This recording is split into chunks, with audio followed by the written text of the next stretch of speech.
Form ભરેલા છે તો એની અલગ અલગ પ્રકાશન દ્વારા બુકો બહાર પાડવામાં આવે છે।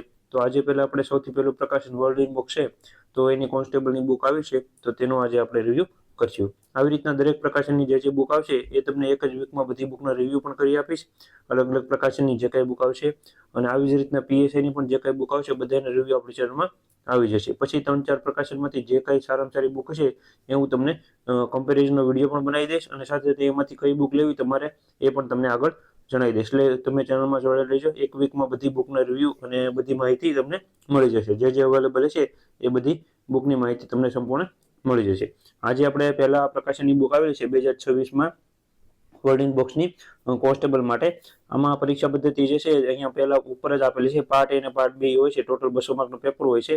તો આ બધા સબ્જેક્ટ છે આ બુકમાં કવર કરવામાં આવેલા છે। આગળ હું તમને બુકની ઇન્ડેક્સ બતાવું એટલે તમને એ પણ ખ્યાલ આવે કે દરેક ચેપ્ટરમાં કેટલા કેટલા ટોપિક છે, અને સાથે એ પણ તમને ખ્યાલ આવે કે અંદર કેટલી માહિતી આપેલી છે। અને આપણે થોડાક ચેપ્ટર જે છે પૂરેપૂરા સંપૂર્ણ તમને બતાવશું એટલે તમને વધારે ખ્યાલ આવે। બીજી બુકની તમારે કમ્પેરિઝન કરવી હોય તો તમે જાતે પણ કરી શકો છો, તમારી પાસે કોઈ પણ પ્રકારની બુક હોય તો।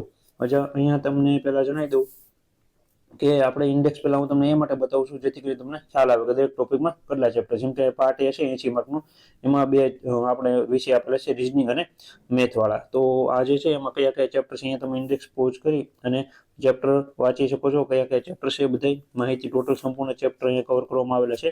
પેલું રીઝનિંગ છે એમાં 22 જેટલા ચેપ્ટર છે, પછી મેથના જે ચેપ્ટર છે એ પણ અહીંયા બધા આપેલા છે, ટોટલ 22 જેટલા મેથના પણ ચેપ્ટર છે, બધા તમે ટોપિક વાંચી શકો છો। પછી ગુજરાતી કમ્પેરિઝન આપેલું છે 15 જેટલું પેજનું, એ પણ આગળ તમને વિડીયોમાં જણાવીશ કે કઈ રીતના માહિતી આપેલી છે।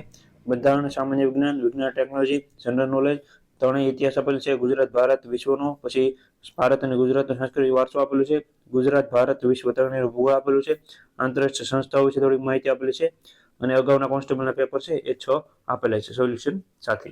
અહીંયા આ બુક જે છે 8 ડિસેમ્બર સુધીનો છે, આ લેટેસ્ટ જે પદાધિકારો હોય છે ગુજરાત ને ભારતના તેની બધી માહિતી અહીંયા આપેલી છે। તમે ધ્યાન રાખજો કે 8 ડિસેમ્બર સુધી છે, આમાં કઈ ફેરફાર થાય તો તમારે અપડેટ કરી લેવાનું। બીજી અલગ અલગ બધી માહિતી અહીંયા આપેલી છે। પછી અહીંયા પેલું જે ચેપ્ટર છે દિશા અને અંતર, આપણે રીઝનિંગમાં એ કઈ રીતના આપેલું છે તમને આમાં 2-3 ચેપ્ટર બતાવું એટલે તમને આ બુક વિશે વધારે ખ્યાલ આવે। પહેલા અહીંયા બેઝિક માહિતી બધી દર્શાવવામાં આવી છે, દિશા કઈ રીતના નક્કી કરવામાં આવશે, કઈ કઈ દિશાઓ હોય છે એ બધી। પછી અહીંયા ટાઈપ હોય છે, અલગ અલગ પ્રકારના હોય છે, દિશાઓના પ્રશ્નો પૂછાતા હોય છે। તેમાં ટાઈપ 1માં આપેલા છે અલગ અલગ દિશાઓ જે કઈ રીતના ડિગ્રીના અંગેના પ્રશ્નો છે, પછી મૂળ સ્થિતિ, હાલની સ્થિતિ અને અંતર વિશેના ચેપ્ટર આપેલા છે, ટાઈપ 2 અને ટાઈપ 3 તમે જોઈ શકો છો, અને વિડીયો પોઝ કરીને તમે ચેપ્ટર પણ વાંચી શકો છો। ટાઈપ 4 આપેલા છે, પાયથાગોરસ આધારિત હોય છે, પડછાયા આધારિત પ્રશ્નો હોય છે, ટાઈપ 5 આપેલા છે, ટાઈપ 6 આપેલું છે ઘડિયાળ આધારિત, પછી કોયડા આધારિત પ્રશ્નો આપેલા છે, અને છેલ્લે ચેપ્ટર પૂરું થાય પ્રેક્ટિસ માટેના પ્રશ્નો આપેલા છે અને એનું સોલ્યુશન પણ આપેલું છે। આવી રીતના દરેક ચેપ્ટરમાં કવર કરવામાં આવેલું છે। પછી કોડિંગ ડીકોડિંગનું ચેપ્ટર આપેલું છે, એ તમે પહેલા બેઝિક માહિતી બધી સમજાવેલી છે, અને પછી એનામાં પણ અલગ અલગ ટાઈપ હોય છે તો તેની માહિતી અહીંયા દર્શાવવામાં આવેલી છે। તમારી પાસે જે કઈ બુક હોય અથવા કોન્સ્ટેબલની તમે અત્યારે કોઈ બુક લીધેલી હોય તો તેની જોડે તમે સાથે સાથે સરખાવતા જજો એટલે 2-3 ચેપ્ટરનો પણ તમને ખ્યાલ આવે। પહેલા ઇન્ડેક્સ તમારે સરખાઈ લેવાની, અને પછી ચેપ્ટર સરખાઈ લેવાના, અને પછી એમાં કયા ચેપ્ટરમાં કેટલું મહત્વનું માહિતી આપેલી છે અથવા કેટલી માહિતી આપેલી છે એ પણ તમારે ખાસ કરીને જોઈ લેવાનું, એટલે તમને ખ્યાલ આવી જાય કઈ બુક સારી છે। આવી રીતના દરેક ચેપ્ટર અહીંયા આપેલા છે, તમે જોઈ શકો છો।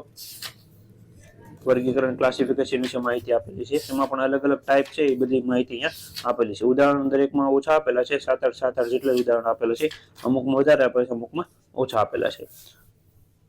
આવી રીતના આખું રીઝનિંગની માહિતી આપેલી છે। હવે તમે મેથની પણ બતાવી દઉં એટલે તમને વધારે ખ્યાલ આવે। અહીંયા તમે જોઈ શકો છો પેલું જે ચેપ્ટર હતું ટકાવારીનું એ આપેલું છે, તો અહીંયા ટકાવારીની બેઝિક માહિતી બધી દર્શાવેલી છે, અને પછી અમુક પ્રશ્નો દર્શાવેલા છે। નફો અને ખોટ, તો નફો ખોટના કોને શું શું કહેવાય છે, ખોટ કોને કહેવાય છે, નફો કોને કહેવાય છે તેની માહિતી બધી આપેલી છે, અને ઉદાહરણો આપેલા છે। અને તમને ખાસ એક જણાવી દઉં, એક જ બુકમાં બધો સિલેબસ કવર થતો હોય છે કોન્સ્ટેબલનો, એટલે એટલા બધા ઉદાહરણો આપી શકે, કારણ કે ઓલરેડી આ બુક જે છે 500-600 પેજની આ બુક છે।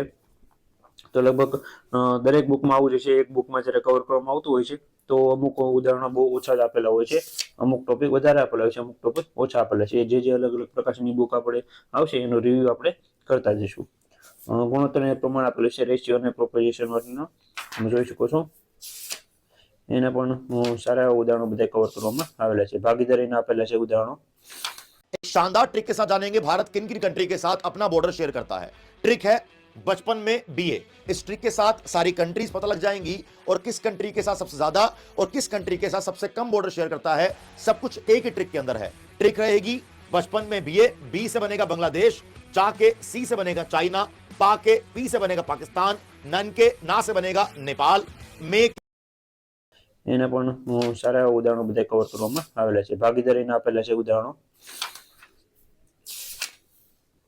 પછી તમે જોઈ શકો છો અહીંયા સમય અને કામના ઉદાહરણો આપેલા છે. થોડી ઘણી માહિતી જેમાં સમજાવવાની હોય છે એમાં સમજણ આપેલી છે, બાકી ઉદાહરણો જ બધામાં આપેલા છે. આવી રીતના મેથ કવર કરવામાં આવેલું છે. મેથ બહુ શોર્ટમાં આપેલું છે, રીઝનિંગ સારું એવું કવર કરેલું છે આ બુકમાં.